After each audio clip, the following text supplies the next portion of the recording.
as a movie, it's not like great. And if you're just jumping in at this point, you're going to be completely lost. The animation is always great. It's done by Ufotable. They're awesome. They've done such a good job of like integrating 2D and 3D into their animation. When I first Like I started said, yeah, watching Demon Slayer, it really made me think of Buffy. I loved it. It was an awesome movie theater experience. It was great to see it with my fellow weebs there. Kind of felt like how midnight premieres used to feel. The backstory was beautiful and tragic. I will say there was a couple parts in this movie that made me cry a little bit. One of the things about Demon Slayer that I think has carried it this far. Real quick, everybody, before this episode starts, we just wanted to tell you guys from the bottom of our hearts that we love you guys, and we would really love it if you loved us too. That's a weird way to say that. Yeah, that is weird. That's okay. We love you. No, but for real, if you like this podcast and you want to support us, hit the like button, hit the subscribe button, give us a rating on Spotify or Apple Podcasts or what else are we on? Amazon. Do those things for us, and we would truly, truly appreciate it. Yeah. I think that's all. Yeah, that's all. So do that, please. Okay, bye. Thanks.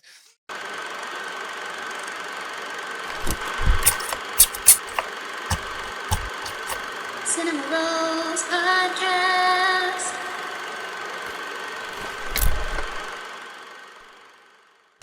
Welcome to the Cinema Rolls Podcast. Today, we will be discussing and reviewing Kaimetsu no Yaiba, Demon Slayer, Infinity Castle. Do you want to give them a synopsis, Eric? The Demon Slayer Corps are drawn into the Infinity Castle, where Tanjiro, Nezuko, and the Hashira face terrifying upper-ranked demons and a desperate fight as the final battle against Muzan Kibutsuji begins. Nice. I just forgot that I didn't give directors and writers and stuff. It's directed by. I'm gonna butcher these names, by the way. They're all in Japanese. Hold on. Haru. It's Haruo. Haru. Haru. Haru? Haru Assume, I Sotozaka. don't- Haru Sotozaki. Golly, everybody's gonna be laughing at me because I'm fucking this up.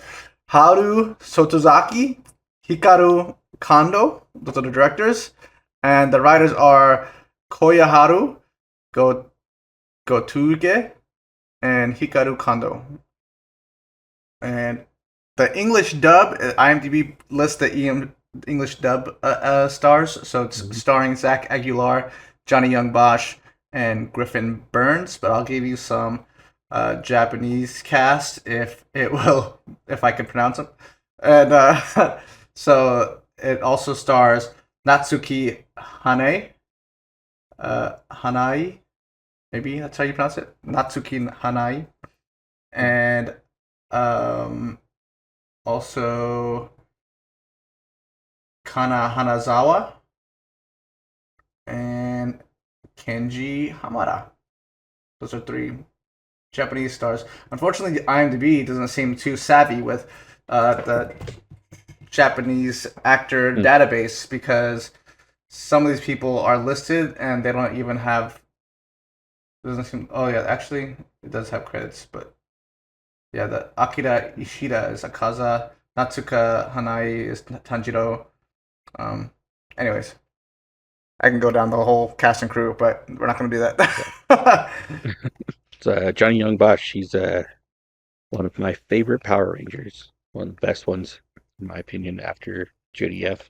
I do love Johnny Young Bosch, and he's made quite the career for himself in the voice acting realm.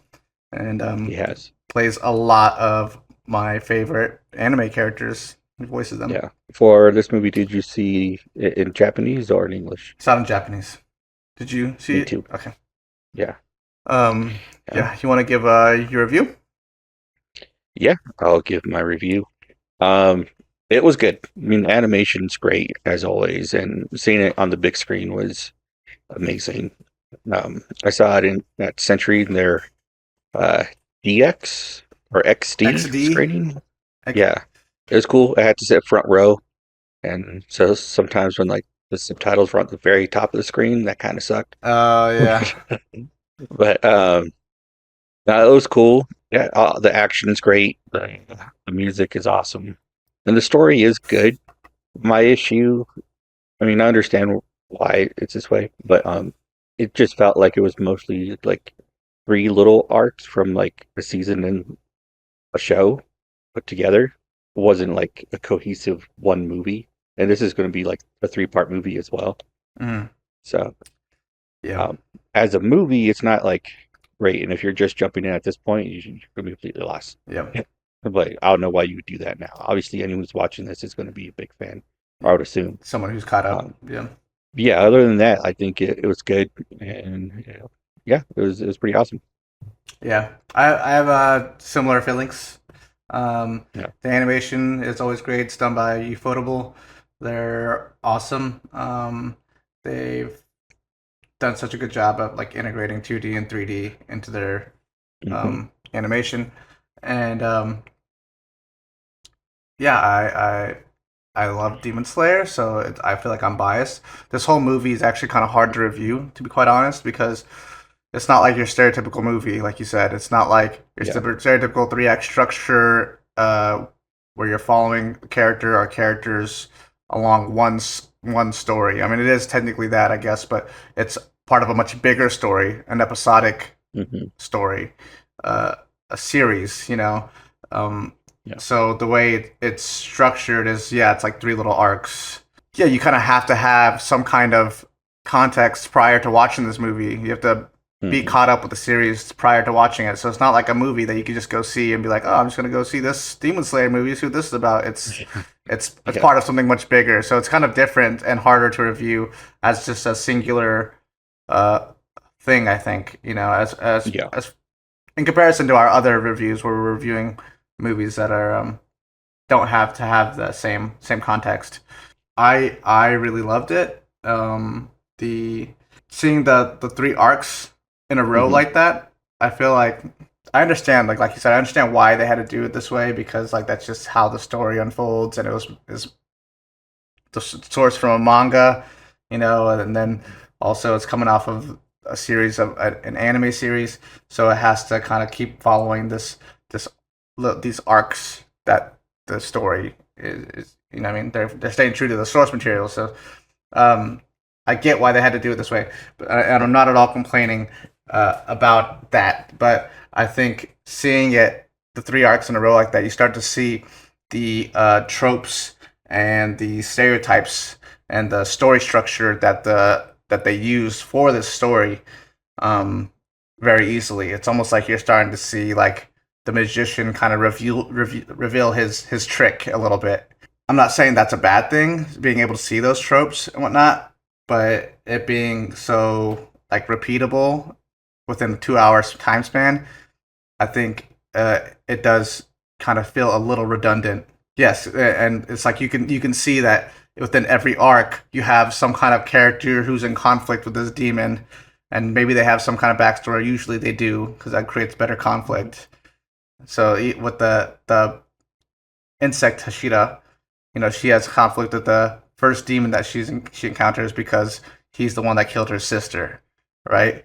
Mhm. So there's crazy conflict there. They engage in a epic battle, and then you get a backstory, a flashback, Yeah. more epic battle. He almost dies like 3 times, and that happens with every demon. Oh, we almost got him. Psych, just kidding. They came back. So and then yeah, and then every arc is like that. Zenitsu's too.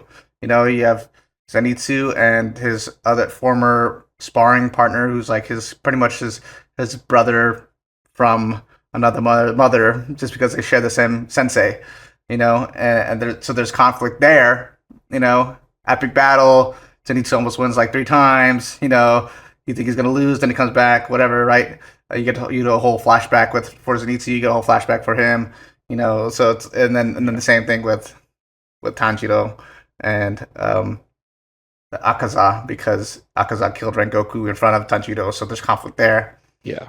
So it's seeing it 3 times in a row within 2 hours. You see the story structures that they're using and utilizing to tell the story. And I'm not saying that's a bad thing. I think it's actually, I like their story structure. That's the reason why I like the show. You know what I mean? And yeah, they do such a good job at creating empathy for each character, regardless of how fucked up the demon might be. You get some kind of empathy for that character because of the backstories and the flashbacks. That being said, I loved it. It was an awesome movie theater experience. It was great to see it with my fellow weebs there in the early access, because it was like a packed full theater. We were all kind of reacting similarly to certain parts, so it was like a full thing. It felt like how midnight premieres used to feel a little bit. Yeah. So it was a lot of fun. It was a great movie theater experience, and seeing an XD on the giant screen and the great sound, it was just kiss. It's beautiful. You want to jump into ratings? Sure. I'm giving Demon Slayer Infinity Castle an 8. 8. Okay. I'm gonna give it a 9. Give it a 9. And that's a biased answer. Sorry, Thompson. But I'm a fan of the show. I've been a fan of the show for a minute now. And if you're a fan of the show, I think you're gonna love it.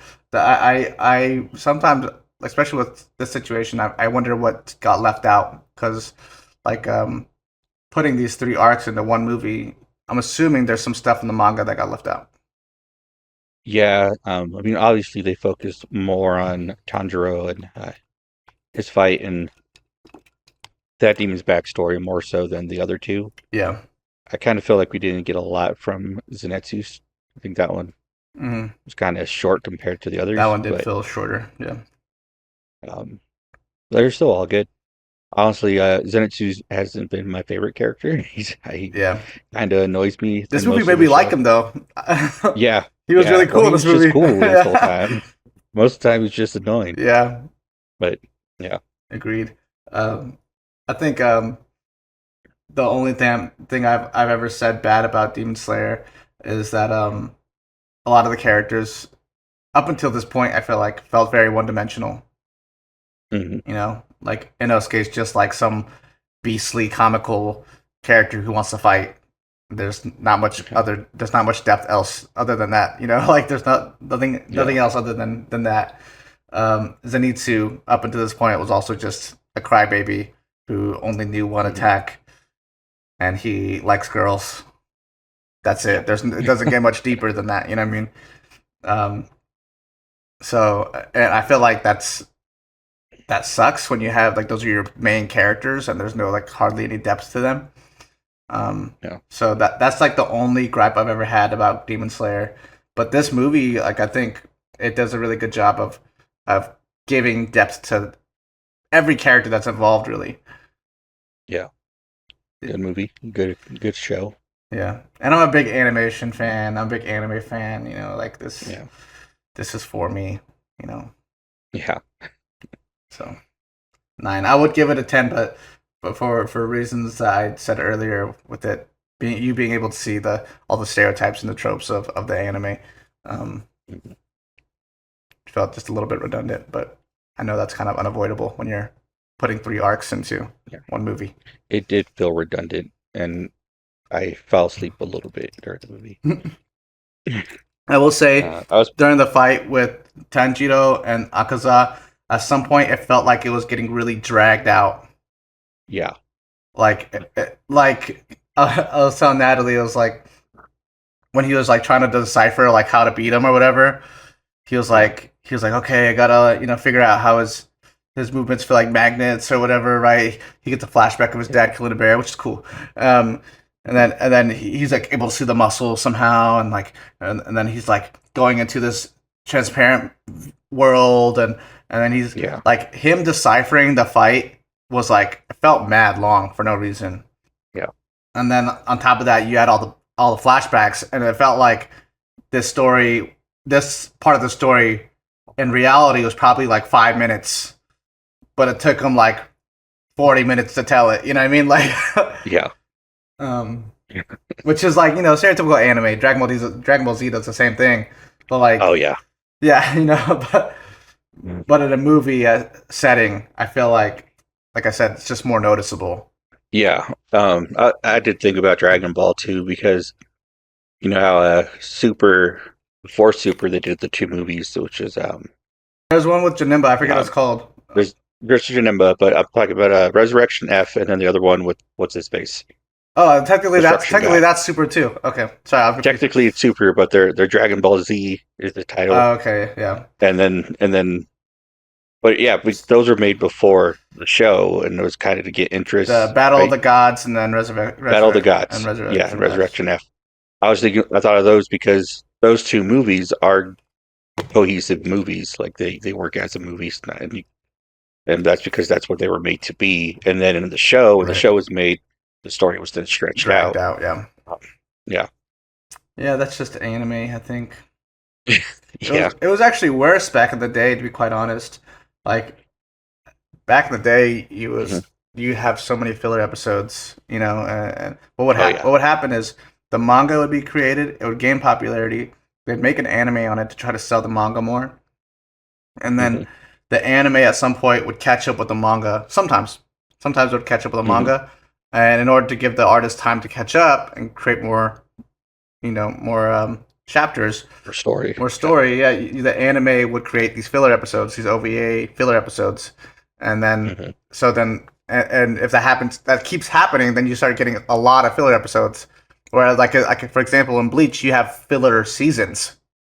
There's literally filler seasons. That's just anime. Now it's a little bit better, I think. Fun facts? Do you have any fun facts about this, Eric? About this movie? No. I got some stuff. So the 3D model, the Infinity Castle 3D model, because like I said, Ufotable is really great at integrating 2D with 3D. A lot of their environments are 3D, and their characters, for the most part, are 2D. Every now and then, like I think during the fight of what is that arc? Where they're in the city with all the brothels. The entertainment arc. Entertainment district arc or whatever it's called. Yeah, but that final fight, I think there's a part where the characters are also 3D during the fight because that's a crazy fight. Yeah. But their environments are usually 3D, so they can get these like cool swooping camera movements, which makes the show is so much more fun. But the Infinity Castle is a 3D model. The whole thing's a 3D model, and it was shown really early in the seasons. I think even in season 1, but that model was not used for the movie. They had to make a whole new model for the movie. Being a 3D artist, like that's literally what I do. I create stuff like that. Like that's a lot of work, yo. Yeah. Seeing that environment that was created, that is the Infinity Castle, is insane. It's a lot of work. So they created it for the show. Then they scrapped it because they needed to make a new one for the movie, more high-res version with more detail. And after they made it, and they calculated the amount of frames they needed for the background, it was going to take 3.5 years to render all of it. So for people that don't understand, right? You create the 3D object in a program, and then you have to now give it textures, lighting, and then you have to render it. So, and the rendering, what it's doing, it's taking the 3D models, it's taking the textures, depending on the resolution of the textures. I'm assuming for something like this, you want 2K textures, if not more, up to 4K, which makes the rendering time even longer. And then the lighting and the program, while it's rendering, it's mathematically calculating how all these things would be work in real life. It's like trying to simulate real life based off the information that you're giving it. So and if you have a lot of geometry in it, geometry meaning the models. If you have a lot of geometry, you have a lot high resolution textures, and you have these crazy light sources, it's going to take a long time to render. And for the Infinity Castle, they calculated it was going to take 3.5 years to render, which is insane. That's so crazy. And there's rendering farms, but they cost a fuck ton of money, especially for something like this. It costs like millions of dollars to send it to a render farm.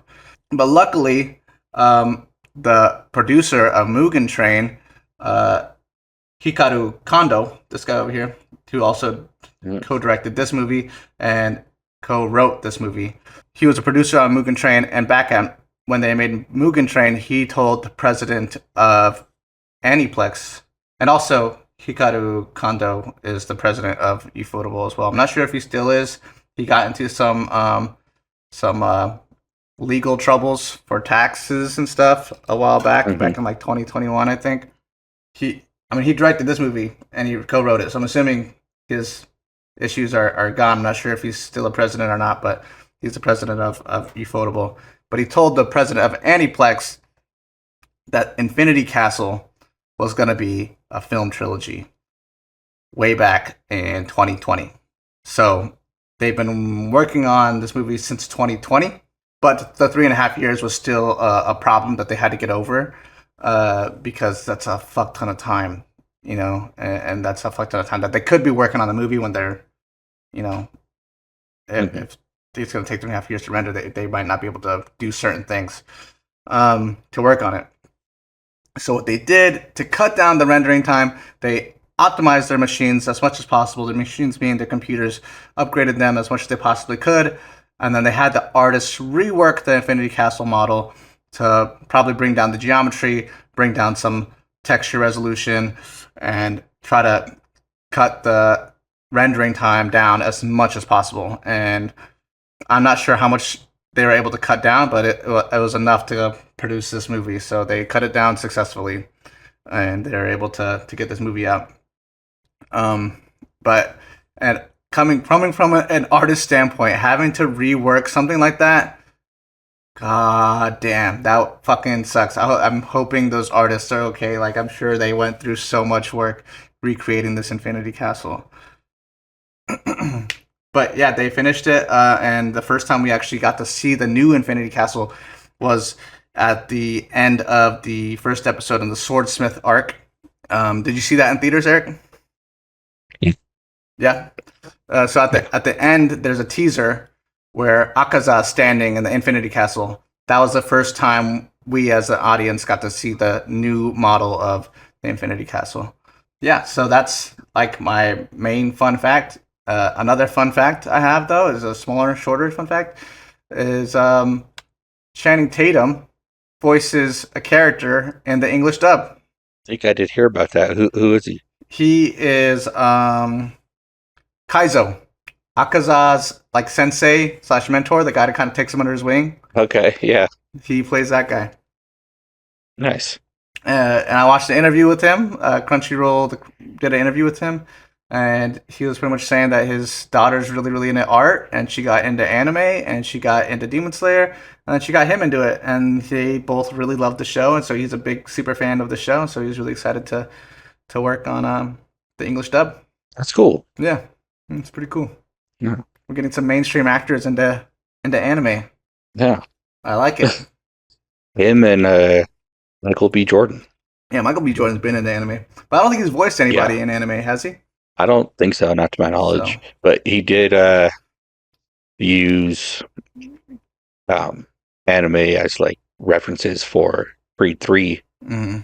I don't know which ones he said he pulled influence from, but I imagine one of them is Hajime no Ippo, which is a boxing shonen. It's super cool. Have you seen Creed 3? No, I haven't. Don't tell me anything about it. I've been meaning to watch it forever now. The last fight, obviously, is always like leads up to one big fight. Spoilers. No, I'm just kidding. There's definitely like scenes like moments in the fight where you're like, yeah, I see now. Yeah. Like that's definitely an anime thing. Flashbacks. And I'm like, I've seen this, only it was with two different guys and they had crazy hair. Yeah. Another cool boxing anime, Megalobox. No one's ever seen that. Okay. That movie, that show is really dope. But yeah, Yes. that's it for fun facts for me. You want to move into suggestions? Yeah, I never think of suggestions. I need to work on that. I would say another TV show, Buffy the Vampire Slayer. Interesting. When I first I guess, started yeah. watching Demon Slayer, it really made me think of Buffy, just because and Buffy they're vampires, but they're a type of demon, and And you got like high schoolers they that are battling them. yeah, and they convert like people into vampires. And in Demon Slayer, only one guy can do that, can turn people into vampires, but any vampire can do it. And Buffy, obviously, but like a demon like takes over that body, and they forget, like they lose all their memory. So yeah, and it just made me. It's kind of similar the way the vampires work. And then I would also suggest Sinners. That's a great movie. Yeah. Yeah. I haven't watched a whole lot of anime to suggest anything else. Dragon Ball. But yeah. Dragon Ball Z is a good suggestion, I think. Yeah. A lot of these newer anime fans probably don't realize this, because I always see like newer anime fans try to shit on Dragon Ball Z because all these old They heads, do. all these old heads love it, and for a very obvious reason. You know what I mean? Dragon Ball Z and Akira Toriyama set all of the stereotypes and tropes that you see in mainstream shonen today. If it wasn't for Mhm. Dragon Ball Z, you don't have these stereotypes, you don't have these tropes, you don't have these new anime. Dragon Ball Z paved the way for Dragon Ball Z ran so all these shows can walk. You know what I mean? They did. I mean, and when we were growing up watching Dragon Ball, there wasn't a whole lot of options as far as anime goes. Yeah. And so Dragon Ball is pretty much like the only thing we had, as far as like there's a few other things, but Yeah. Dragon Ball was the big one. It was mainstream. Mhm. Yeah, and that's what got us into it. Like obviously, you ran with that and started watching way more anime. Yeah. But, yeah, Dragon Ball Z if it changed my wasn't life. for that, like you guys wouldn't have all these other options that you now have. So Yeah. Yeah. Like it sets all the tropes. All the tropes. But anyways, suggestions for me. There's I wanna give movie suggestions, but because this is an anime, I'm gonna give some anime suggestions. And there also happens to be some movies within these anime. And I'm gonna go with like I'm gonna try to go with newer anime. So I feel like a lot of times I'll try to suggest older anime to people that are just getting into anime, and they don't really fuck with the older anime because like the pacing's different. It doesn't look like Demon Slayer where it's flashy and crazy Yeah. and the animation's insane. These older shows didn't have the budget that Demon Slayer has. right, It was rare for an anime movie to come to American theaters. Like I don't think we ever really got that. Maybe with Dragon Ball Z, but that was even like more recent. hmm I don't think when we were kids, I don't think there was any Dragon Ball Z movies in theaters besides the Not in live action one theaters. that was shit. But anyways, I'll try to give some newer ones. I think the first one that comes to mind is Jujutsu Kaisen. It's another Mhm. shonen, hmm and the animation's phenomenal. There's some fight scenes in Jujutsu Kaisen that like just go hard as fuck, and it's like a lot of like really cool hand-to-hand combat type of animation, which is always really cool. And they just put out a movie not that long ago for it, and that's pretty cool too. And that's a movie that you could actually watch just like jumping into it without really knowing the characters that well, because it's actually a prequel to the show. Yeah, so Jujutsu Kaisen, that's a really popular one right now. People that are super into anime and probably want to go see Demon Slayer, they probably already know of Jujutsu Kaisen. But I know quite a few people that they've only really watched Demon Slayer, and maybe a couple other anime, and they haven't really jumped on the bandwagon that is anime now. So they haven't even really checked out any other shows. But JJK is another really popular one. That's also shonen. Another one I would suggest. I want to keep going down shonen. Vinland Saga. I don't think a lot of mainstream folk know what Vinland Saga is, but Vinland Saga is so good. Yeah, they don't have a movie, a Vinland Saga movie, but the show is great. I think it's technically a shonen, but it's more darker than you would normally see in shonen, and a little more serious. That show's amazing. And then, how about Michael Jackson's Smooth Criminal? That's probably a good suggestion for Demon Slayer. Yeah. Which that was part of a movie, technically, wasn't it? I Smooth don't know Criminal? if it was ever in theaters, but yeah, it was in the Moonwalker. Yeah, because we used to watch it all the time. We got it on VHS. Yeah. I don't know how many times I watched it, I think. There's another show that has Slayer in the title called Goblin Slayer. And the first episode, it has a grape scene that is like really hard to watch. Okay. So I wouldn't suggest that, but if you're looking for other anime and you see something like Goblin Slayer, you're like, oh, it's probably like Demon Slayer. It's not. Don't watch it. It's actually not. It's not a bad show. I watched a good majority of it. Actually, I never finished it, Yeah. but it's an okay show. I know some people that really like it, but Okay. it's okay. Dandaran is a show I'm watching currently, and Yeah. I love it. It's a wild show, but it's so much fun and it's so funny. Okay, well, I could talk about anime forever, so let's move on. Yeah. All right. What do we do next? What we've been watching? I guess that's a good segue for what we've been watching. What have you been watching, Eric? Well, I watched last night the new episode of Alien Earth. I haven't watched it yet. Don't tell me anything. Okay. Well, like You like know, it? everyone dies, so yeah. Yeah, I liked it. It was good. I feel like it's like finally like trying to go somewhere, with the story. Okay. Cool. I'm excited to see it. I didn't really get time to watch it today. I was at work literally till like 7, and then I came here, ate dinner, and then we did this. So Yeah. Other than that, I haven't watched anything else really since we last recorded. okay. Recording earlier than we usually do. So Yeah, we are. Yeah, I'm watching Dandaran. I'm watching Gachiakuda.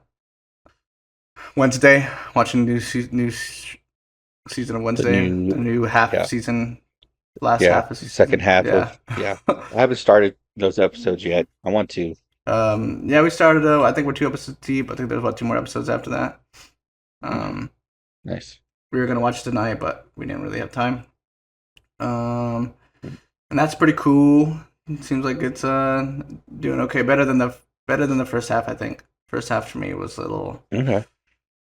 little rough. I'm not gonna lie. Just felt like a high budget Disney Channel show and felt silly. Yeah. And yeah, am I watching? I think we're gonna watch Terrifier tonight. We may or may not. We've been meaning to watch it for the past like 4 days, and every time we get to the point where like, hey, you wanna watch this? We're both like, not really. Like, I don't really, I don't really want to watch it. Honestly, I dislike that movie so much I wouldn't bother going in that house. But that's up to you. I have friends that love it, so we're gonna go to it. Well, And it's supposed to I be don't like know one of your the friends, but craziest they're houses dumb. or something because they splash you with water, which whatever. Oh, They they're gonna spit on you. They spit on us. I'm telling you, every ride at Universal, they spit on you. Yeah, I think that's it. I am. I've been watching.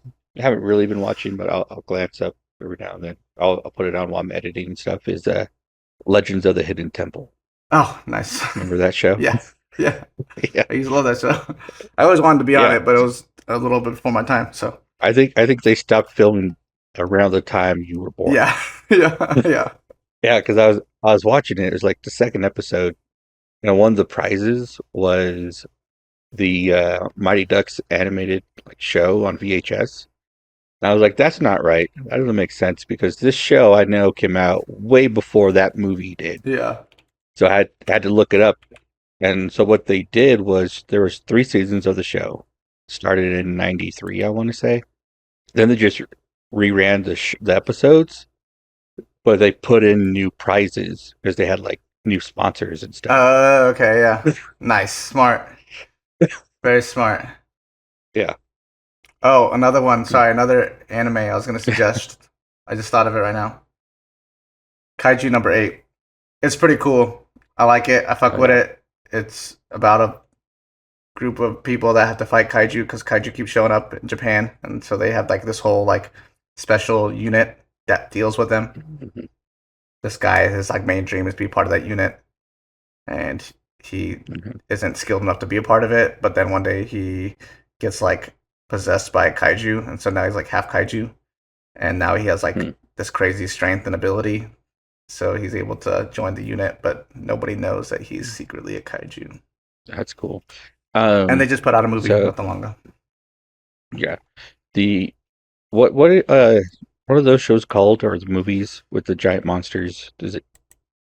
Uh, It's called uh, Kaiju's, no? Is that what you're talking about? no, Kaiju is the name of the monster, right? There's a maybe I'm thinking of a specific name for like the Power Rangers and Ultraman and something like. There's a name for that like type of thing. Are you talking about this, Eric? Tokusatsu? Yes, that's it. Tokusatsu? Yeah. That's, yeah. I think this Tokusatsu is actually relates more to like when people put on suits. Like they call it Okay, suitimation, like suitmation. Um, nice. but yeah, Which I like, because like Godzilla would be that. yeah. Um, uh, but Kaiju number 8, that just makes me think of that because it's giant monsters. Yeah. Um, but has there been a lot of like anime or manga that has been inspired by those? I think To my knowledge, there's not a lot, but I think a lot is there's actually I think a lot of Japanese fiction draws from Godzilla. I'm not gonna lie. Um, like all the like mech animes, like all that Mhm. giant stuff, I Oh think yeah, comes from Godzilla. So Ultraman, fucking Gundam, Neon Genesis, Attack on Titan, even you know what I mean. All that like giant people fighting stuff, I think all comes from Godzilla. what's the Japanese fascination with giant people?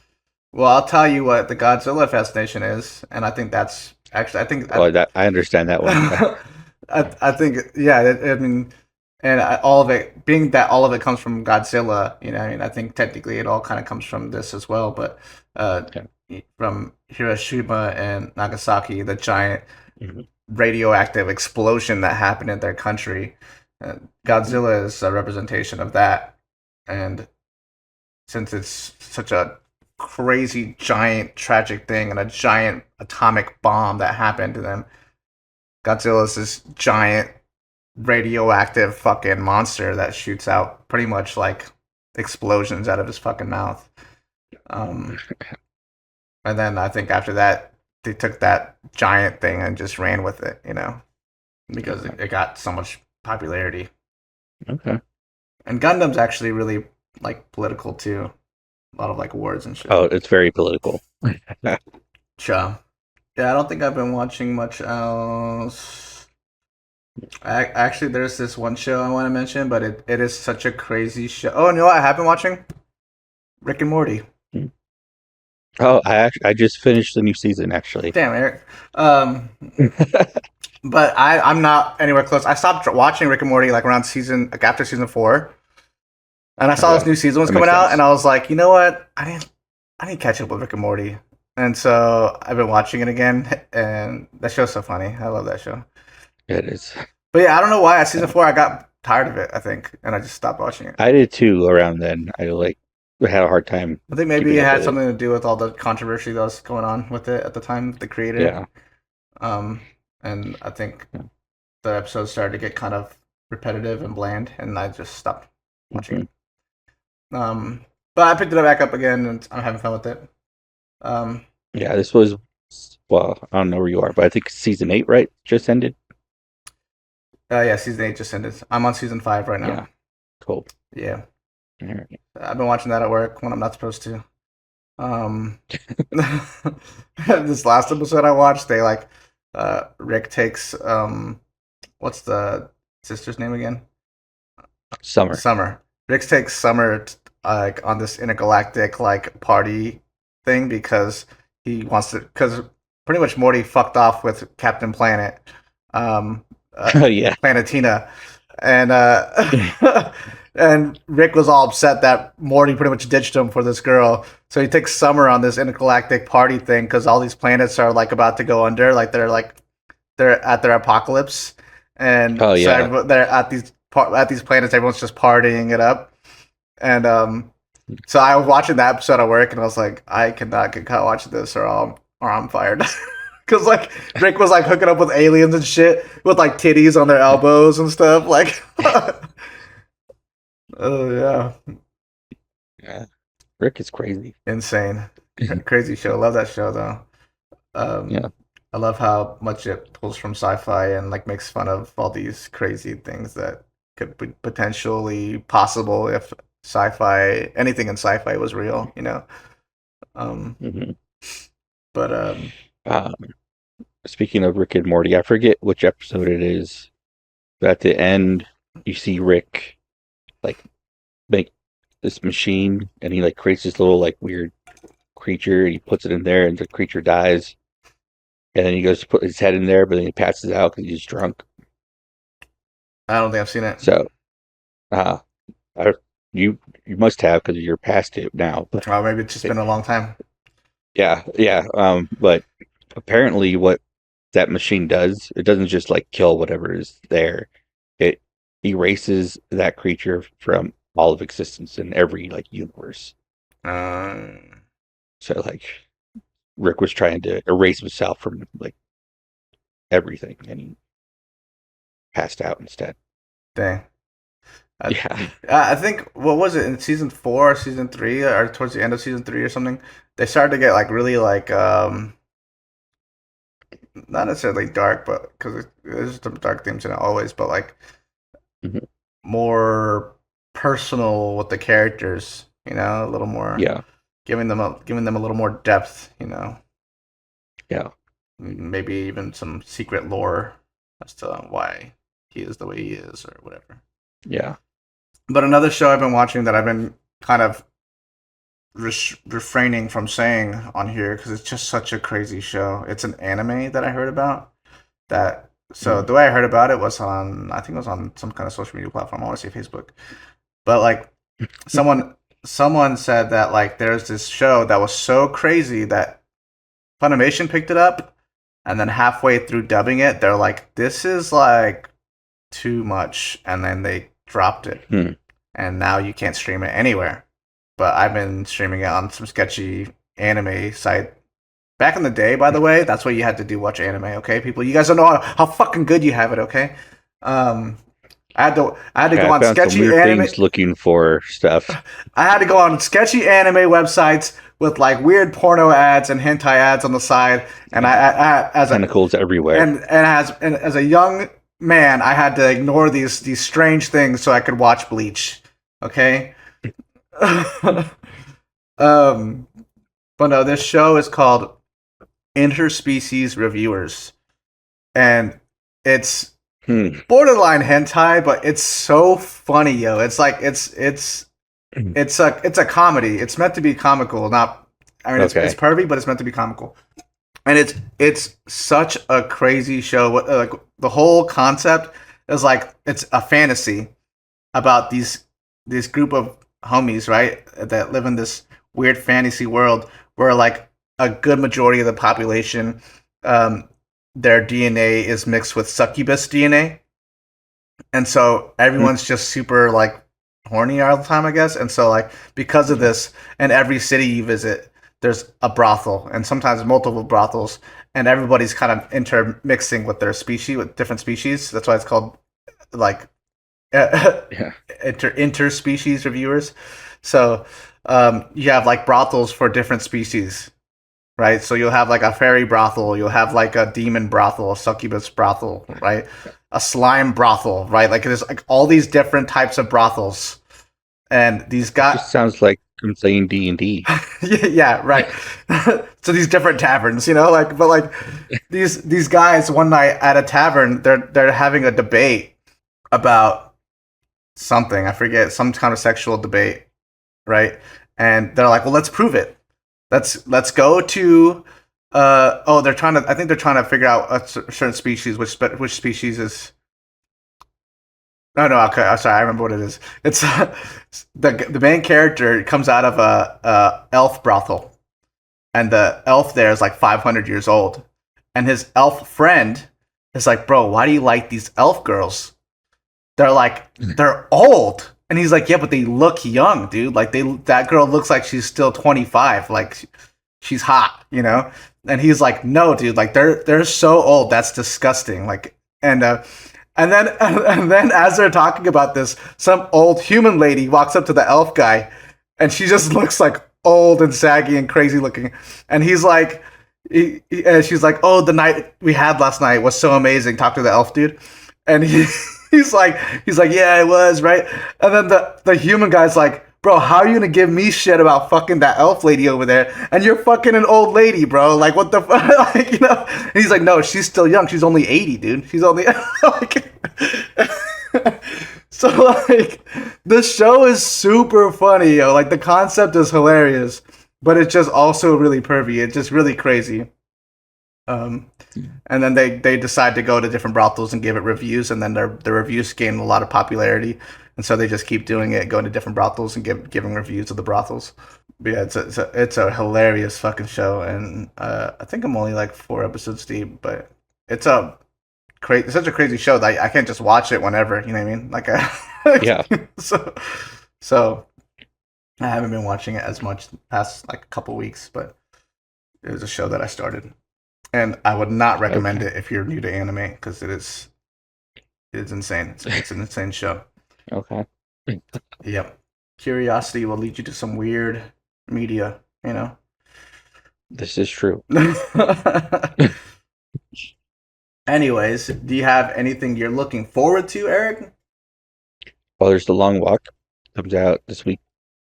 There was something else. Forget what. That's when... Oh, Begonia. Did you see that trailer before Demon Slayer? Begonia? Yeah, with Emma Stone and Jesse Plemons. Yeah, I do want to see that, yeah. Yeah, I think that looks good. Emma Stone's been doing some really art house shit lately, yo. Yeah, I like it. I like it too, because she's a good actor. She is. Although, Poor Things definitely made me uncomfortable. I didn't get to see it. I haven't seen it. I want to. Okay, then I won't spoil things for The you. wardrobe looks super cool. That's all I know about it. It is. In that movie, though, I like what's his face, Mark Ruffalo. There's 2 performances of Mark Ruffalo pretty recently that I really like, and both of them he's just this terrible person, and you just like hate him. Mark Ruffalo's going to be in a new movie. He's in Little Poor Things. He's in Poor Things. He's in Poor Things, right. And then he's also in Mickey 17. I didn't get to see Mickey 17 yet either. I'm behind, well. Eric. I'm behind. But yeah, Mark Ruffalo's character is in both of those. He's just like this terrible guy, and you just absolutely hate this character, which is awesome because normally I really like Mark Ruffalo's characters. He's a pretty lovable guy. So yeah, I like Mark Ruffalo. He is very lovable. I love that interview where he accidentally spoils Infinity War. Endgame, right? Or I think it was Infinity War. Yeah, it's Infinity War. He says everyone dies. And everyone does gotta die. He's like, oh, everyone dies. He's like, oh, you're gonna love this new one. Everyone dies. And Don Cheadle's like, bro. Like, he's like, I'm sorry. He's like, you said it. He's like, let's not dwell on it. Let's just move on. Let's just move on. I love that interview, yeah. I want to give... Sorry, Eric. I want to give a couple more anime suggestions. Go for it. No, we'll wait till final This is thoughts. the anime episode. We'll wait for the final thoughts. I just feel like there's so many that I want to suggest to people because they're so good. You know what I want to suggest? Pokemon. All right. Go watch Pokemon. that. I feel like the games have gotten not as cool. They're doing too much. They are doing too much, right? Like they look cool, and like as a kid, I would have loved to have been able to see like my characters like that. Yeah. But I don't know, the simplicity of the original games was great. I love those games. What were we just talking about before I rudely interrupted with more anime suggestions? What We we're were looking talking forward to. about Don Cheadle. Yeah. What we're looking forward to. I feel like I said all my piece in the last episode. Oh, the big, bold, beautiful journey. I do want to see that movie. That one. It does look really good. Yeah. Which is another anime I like- movie. Suzume. I like the poster for it. Yeah, it's cute. The umbrellas. Yeah. Roofman. Channing Roof Tatum. Man does look good, yo. Yeah. What are the horror movies that are coming out this year? Have they said, really? Horror. I mean, the only thing I've seen is him.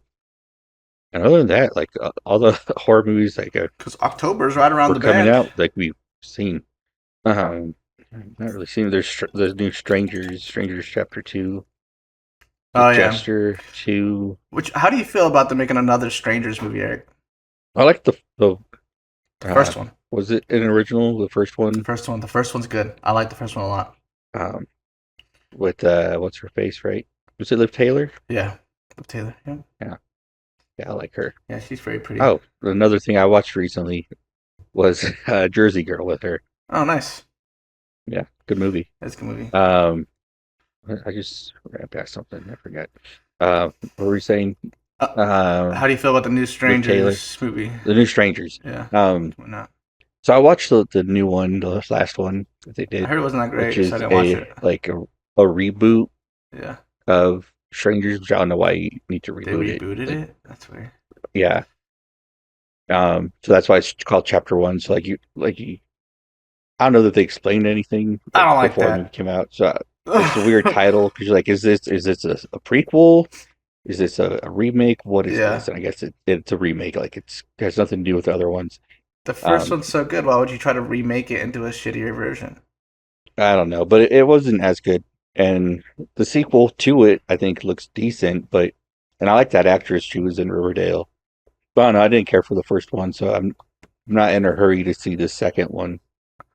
I think as we move forward here in films, like I think certain studios are starting to catch on that the audience wants more original scripts, which is why Neon's putting out so many original scripts this year. Like Neon caught on to what A24 was doing, and they're like, let's do the same thing, And there's some studios that are still trying to work with this like existing IP stuff. Like for example, the Now You See Me movie that's coming out. It doesn't look good, yo.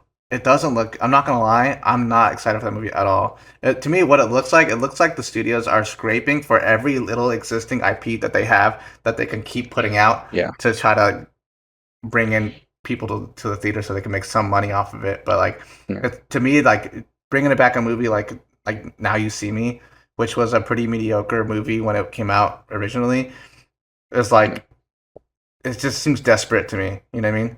And same with this new Strangers movie. Like, that feels desperate to me too. Yeah. The original Now You See Me, I did like. Never watched the second one. Same. But I did think it was funny that in the second one they had Daniel Radcliffe, who had just finished like Harry Potter. Like, that is pretty funny. not too long ago before that. And so it's funny that having played a wizard for such a long time, he was now in a movie about magicians where he is not a magician. Yeah. That's funny. But I just thought that was funny. I never watched the movie. But I think the title for this third one is what the title for the second one should have been. Like, why would you go Now You See Me 2 when Now You See Me, Now You Don't is right there? Like, why didn't you do that? Yeah. I'm excited to see what new horror movies are going to come out this year. I guess they haven't really promoted them yet because it's not really Not really. horror time yet. But October is coming up soon, so I'm assuming they're going to start busting out these trailers. Yeah, I would think so. Before we get into final thoughts, I'll give a few more suggestions, okay? If you guys will have me. As far as anime movies go, I'm gonna go with newer movies because I know some people struggle with the older stuff. If I were to go older, I'd tell you like Akira, Ninja Scroll, stuff like that. But I'm gonna go a little newer. Anything by Makoto Shinkai is pretty good. He did Your Name. He did In a Garden of Words. He did 5 centimeters per second.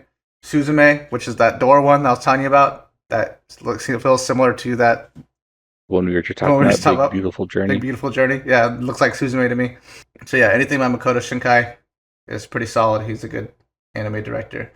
And there's another movie called A Silent Voice. Is such a good movie, yo. It's so good. They had it on Netflix for the longest. I don't know if it's still on Netflix.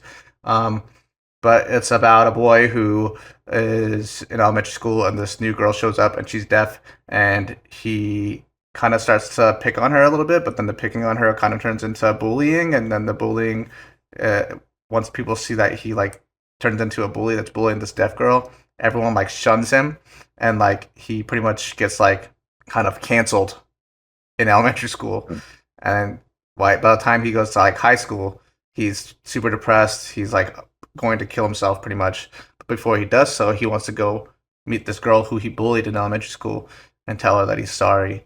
And by the time he goes to go do it, he actually ends up not killing himself because she befriends him, and then his life kind of changes from there. And the whole movie's about their relationship, the way they're connected, and it's super beautiful. It's very sad, but it's a great movie.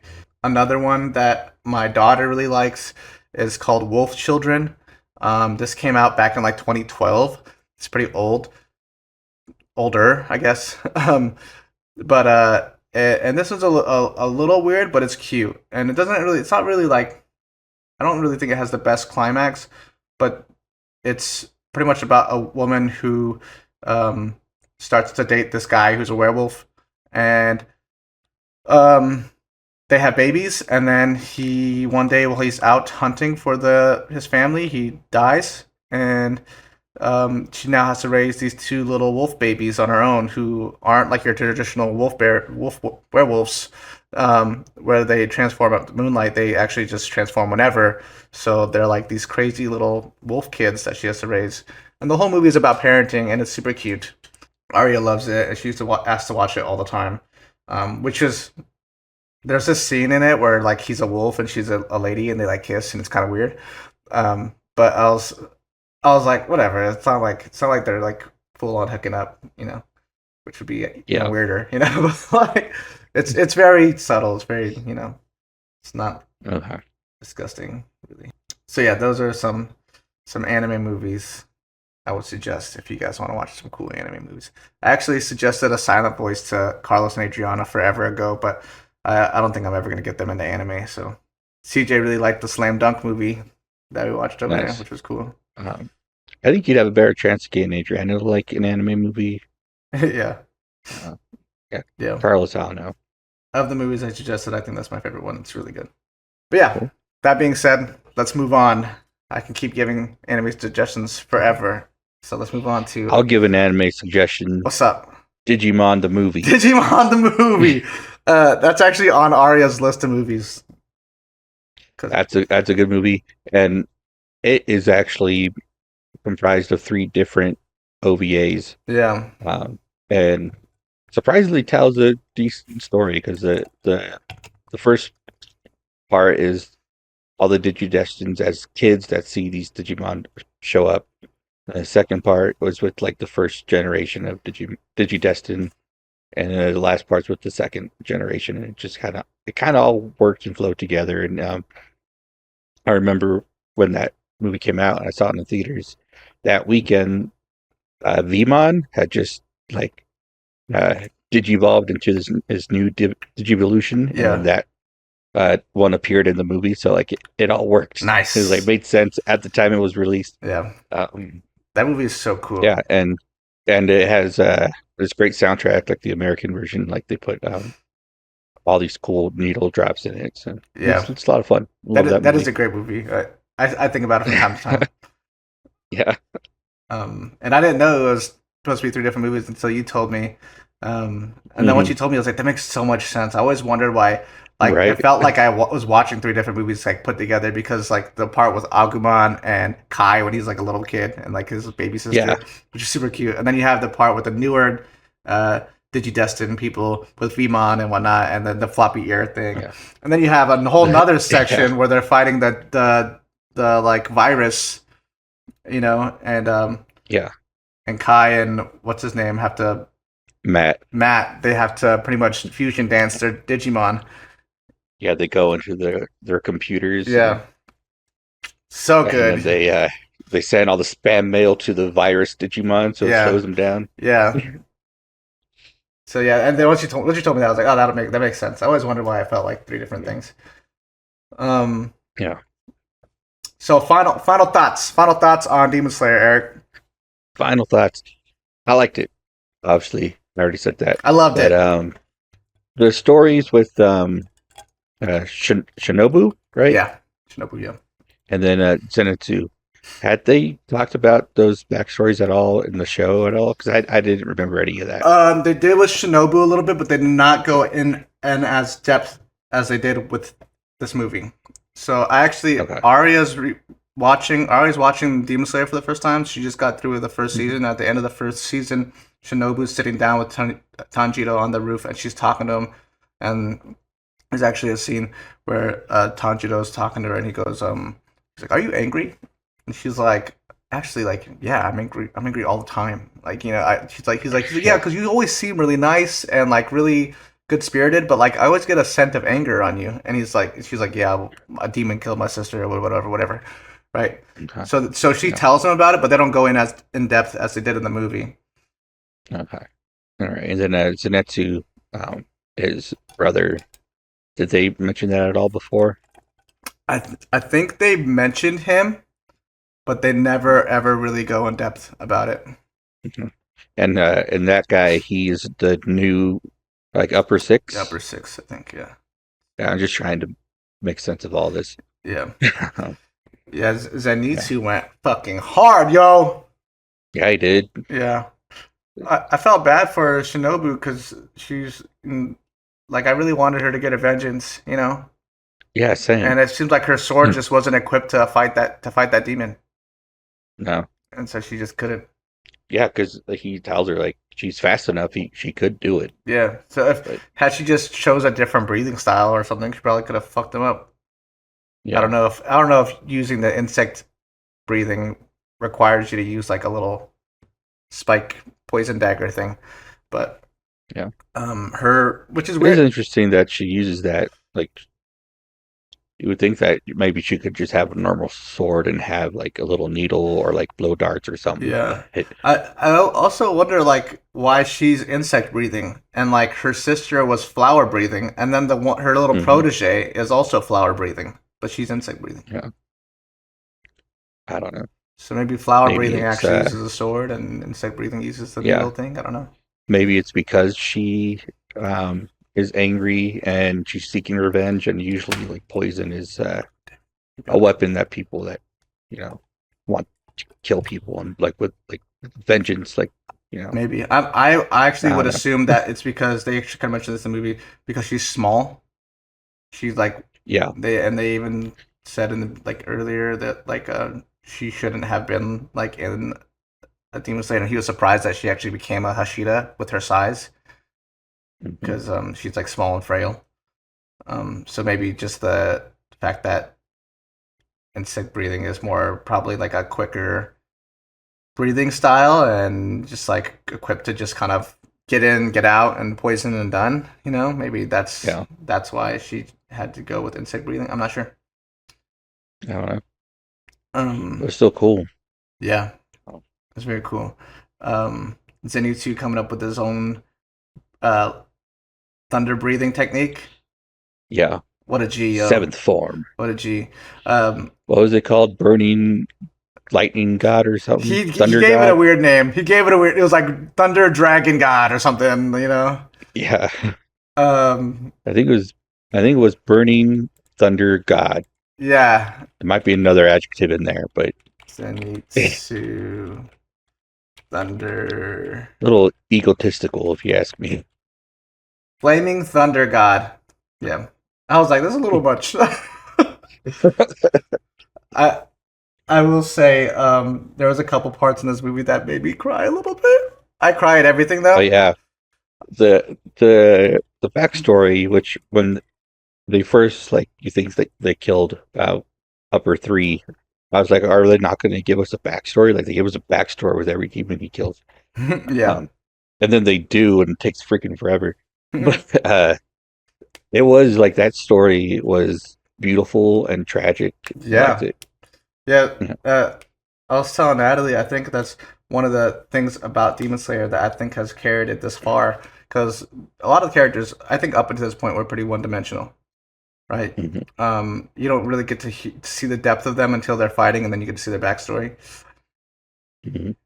But I think what's carried them the story this far is that it's so good at receiving empathy from their audience.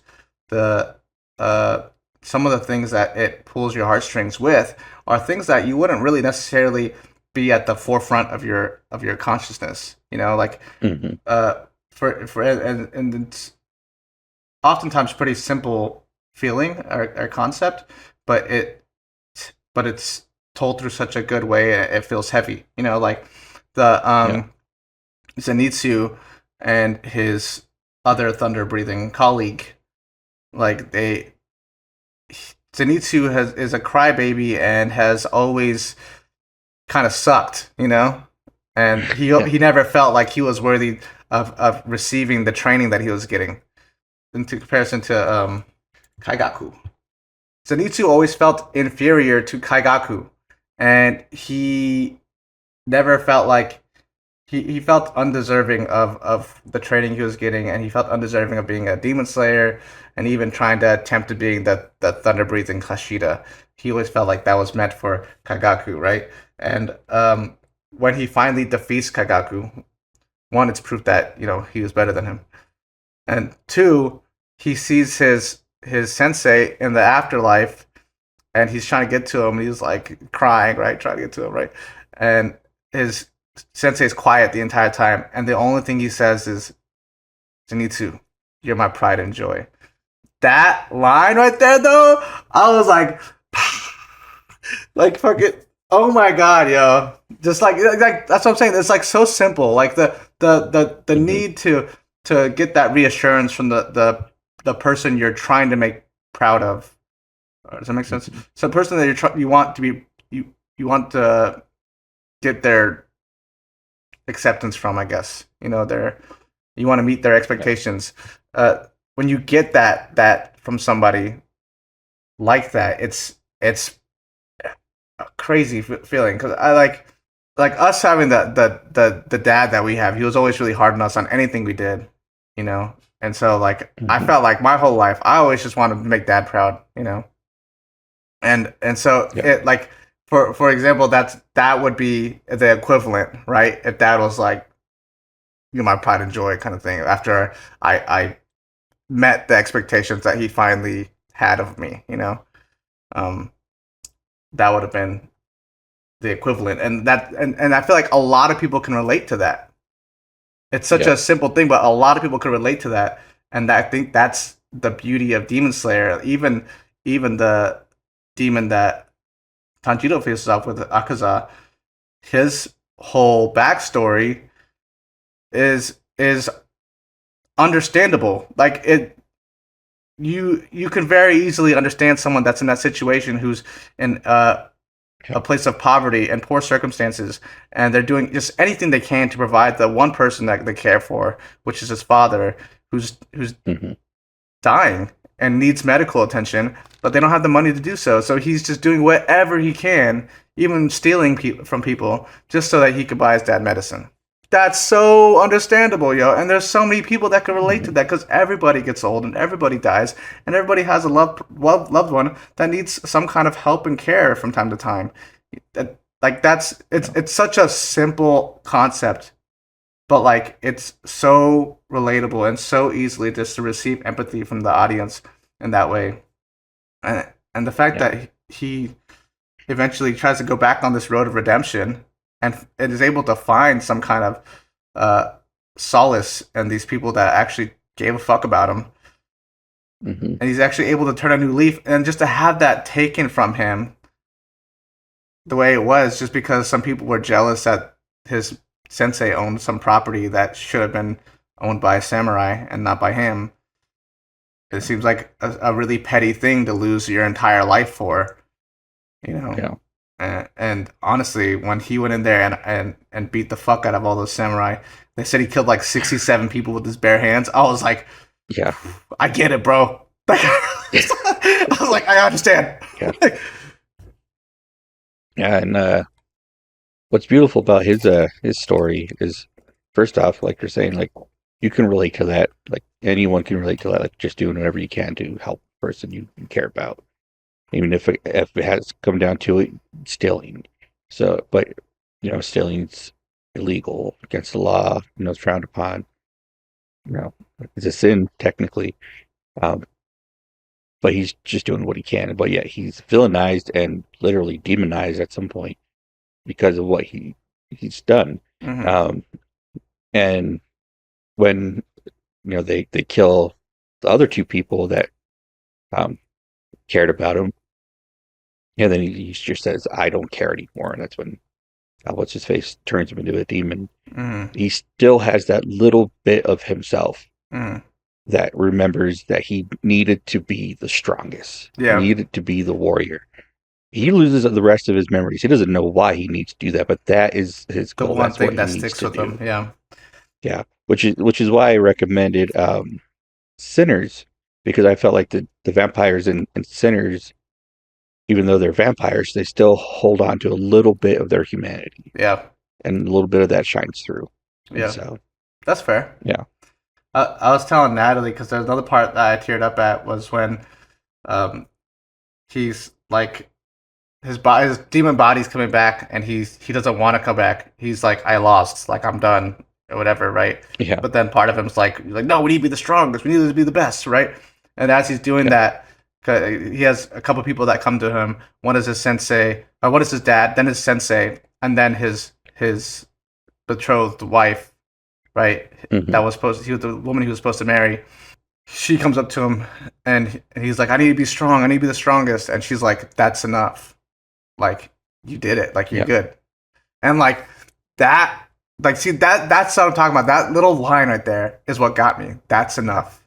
And like, I think that's so relatable because, especially as a dude, and I'm sure women can relate to this too, but I don't want to be sexist. But like, as a guy, like I feel like, and a guy that has a daughter and and a significant other, and even seeing our own father, right, that need to be the best at what you do and the strong person that holds up the family and provides for the family and protects the family, that need to continue to be strong even when you're fucking feeling like shit. Like even when you're fucking tired, you have to get up in the morning and you have to just fucking get work done, because like that's your fucking sole job, to protect and provide. And you just keep going, and you literally will work yourself to death providing for your family. But that's just what you have to do, and you don't ever really get that rest until you die, No. And so when he finally gets to that point and she goes, that's enough, and he finally is like, fuck, like you're right, and he like kind of let's go. That line, that's enough. Oh my god, that shit sent me over the edge, bro. Kill me. Good storytelling. It is. Even though, like I said, it's 3 different stories, so it feels like a not like cohesive movie. Like you take each thing individually, they're all really good. It's a scene that I liked was more towards the beginning, when a little bit after they first get into the castle, is with the Tanjiro and is it Giyu? Is that his name? You, yeah. Yeah. When they're fighting together and how they complement each other, and Giyu using his water breathing, and Tanjiro's using his Sun breathing. whatever. It's sun Yeah, breathing. sun breathing. Yeah. I thought they were so cute in this movie because they're constantly protecting each other. I was like, oh my god, Yeah. it's like brothers. Yeah, Yeah. yeah, it was so cute. Like every time one of them was about to die, the other one would help them out so they wouldn't die. Yeah. And at the end, they're so defeated. They just fucking pass out next to each other. And I'm just like, oh my god, they're Next so to each cute. other. Yeah. They're so cute. And Guy was such a good big brother. This movie. Yeah. That's Natalie's favorite character, Guy. Yeah, I saw that on her Facebook. Yeah, she loves him. It's hard to say which one's my favorite because I like so many of them. I like Guillaume. I like. Is that the Rock. the blind guy? The Rock Yeah. dude, yeah. I like him. I like Tengen, right? Tengen's awesome. I think the only reason I love Tengen though is because he has 3 wives and they're all bad bitches. 3 wives. He's what a player, yo. That guy's so cool. That's a guy everybody wants to be. Yeah, he's cool. I mean, I like Tanjiro, and who's the guy in the last in the swordsmith village? The Ashura. Oh, One's the mist one. hair. Yeah, he's The so mist cute. I like him too. Michiro. Yeah. Michiro? Yeah, Michiro. I know a lot of people like the pink haired chick. I'm not a big fan of her. Natalie likes her too. She kind of annoys me too. I kind of agree. I think she's just kind of like a big titty side character. Yeah, it was like, okay. Yeah. I mean, it is what it is. Cool. Natalie likes her though. Of the girl Hashidas, I liked Shinobu better. Same. So sad to see Yeah. her go. Yeah, it is. One of my favorite parts in this movie was when Tanjiro loses his sword as he's running towards Akaza. yeah. And he just fucking punches him. He's like, fuck it, this guy can get these hands, yo. Like, just wham. Yeah. Oh, yeah, bro. Even Giyu was like, what the fuck's this guy doing? You know, he's just gonna punch him to death? Like, Yeah, it did seem at that point, what's his name? I keep forgetting that demon's name. Akaza. Akaza. Yeah. That he, I mean, I think throughout the fight, he kind of like starts to respect Tanjiro more, but like at that point when he drops the sword and just starts punching him, he's like, okay, like, you're not weak. You know? Yeah. Yeah, I liked Akaza a lot. I think he's actually probably my favorite demon. He's a pretty cool demon. One thing I don't like is his weird eyelashes, man. Like, what is that? It was weird to see that in the backstory, I'm not gonna lie. Yeah, like I thought it was just like a thing from him becoming a demon, but then like you see it in his backstory, and it's like that's just Demon Slayer, though. You know, like Yeah. I think that's another thing I always talk about is like you can't transfer stuff like that to live action. People always want to like get a No. live action version of everything, right? And especially with anime, people have been constantly asking for live actions of every anime they've ever loved ever, and it doesn't translate. Like all the silly quirkiness that's in anime in this show Demon Slayer, you can't transfer to live action. It'll be weird, corny, and annoying. But in animation, it works. Like for example, when they go into his backstory, Akaza's backstory, and the girl he's taking care of has flower eyes. Yeah. Why she have flower eyes? We don't fucking know. It never gets explained. She doesn't have any secret powers. She just has flower eyes. Okay, like Yeah. She has white pupils and they're in the shape of flowers. yeah. There you go. And he has fucking white, purple eyelash things. You know? Which is weird because they're so thick. Like who has that thick of like bushy eyelashes? I think another thing that's helped Demon Slayer gain so much popularity is the character design. Every character has something specific to them. You can tell who's who just based off of looking at them, just based off their silhouettes, just based off of like their little characteristics. You know, there's every character has something you can identify them with. And I think in that backstory, because he was just a regular guy then, there was nothing really to kind of attach to him as that character. so they just use his eyelashes. That's and I'm Yeah. that's my assumption. Fair. They need something to distinguish each character, Yeah. each main character. He does get his tattoos at some point, but yeah, before that. Yeah, I love this movie. It was so much fun. I couldn't stop thinking about it all day today. I want to go watch it again. Not gonna lie. I am seeing it tomorrow. Nice. You going with anybody? This time in IMAX. Yeah, I'm going with my cousin Rachel, who's Cool. a big fan, and she actually forced me to watch the first episode Nice. a while ago. Yeah. And Brandon, who hasn't caught up on the show, he saw the trailer once, like a while ago, for this movie. He's like, "Oh, that looks really cool." I was like, "Well, you need to watch the show." So, And he just hasn't still. yeah, he's got through the first season and the Mugen Train, and I don't think he's going to get through the rest of it. But God damn it, Brandon! Watch the rest of it. yeah, I gave him my Crunchyroll login, and he's trying to get through the TV specials to get like most of the story. But after Mugen Train, they're all in Japanese. Oh, So yeah, I don't think he's going to finish it. I like the Japanese better, honestly. I'm not gonna lie. Like Ari's been watching it in dub, and I'm like, the sub is better.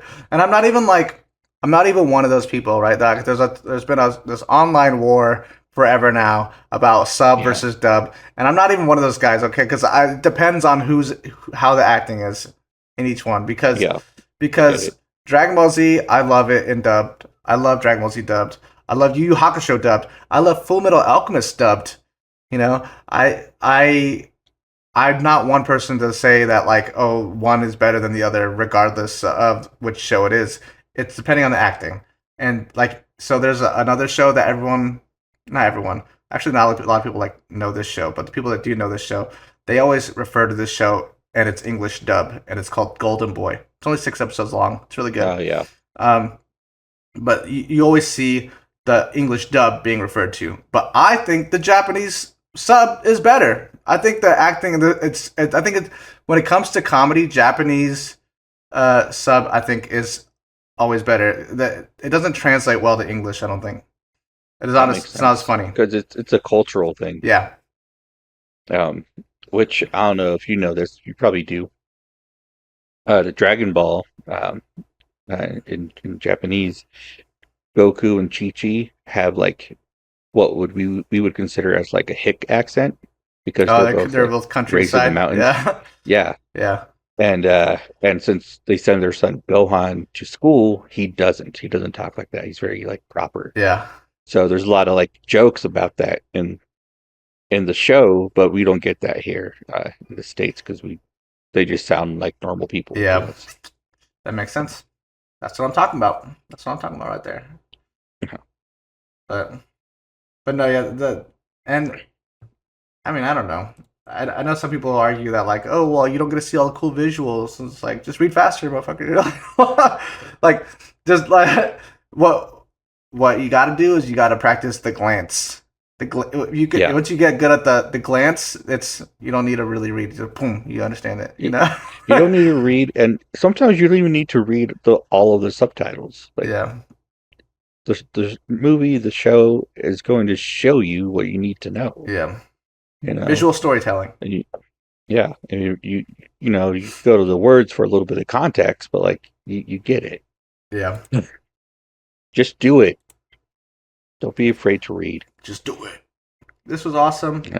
Did you want to start doing that bucket thing? We can start it, or we can talk about it. Maybe give people a chance to put it throw in. in some suggestions. Okay.